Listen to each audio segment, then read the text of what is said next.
So we're going to measure some linked roller blinds with our Pelmet 95 blind today in this video. And some of the key points we're going to talk about is the actual width that you provide eye-seek blinds and how you measure it.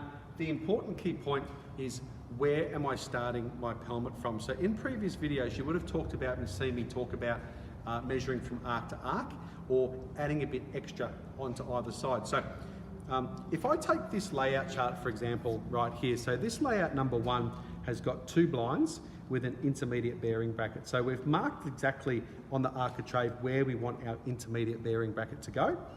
We've put a little pencil mark on that. If we're measuring the Pelmet 95 from the outside edge of the architrave, then we'll start our tape measure from that point. We'll measure to the pencil mark, which will be blind number 1, and then we'll measure from the pencil mark to the outside edge of the architrave for blind number 2.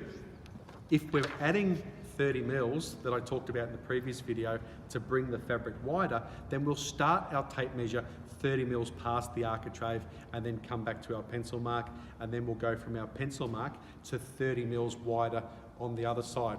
So that's the variation. Again, the measurement is always the outside box measurement, which is the outside end of the Pelmet, and you just have to be sure in your mind where you're starting your Pelmet from, so you understand where the fabric starts from, and the 2 sizes in this instance, the 2 sizes you give us are going to be perfect, and they're going to include that overlap for you. Now, if you are doing 3 blinds like a link layout number 4 here, for example, then if you are going over, we're adding 30 mils onto blind number 1 and we're adding that extra 30 mils onto blind number 3. So I hope I've made that clear.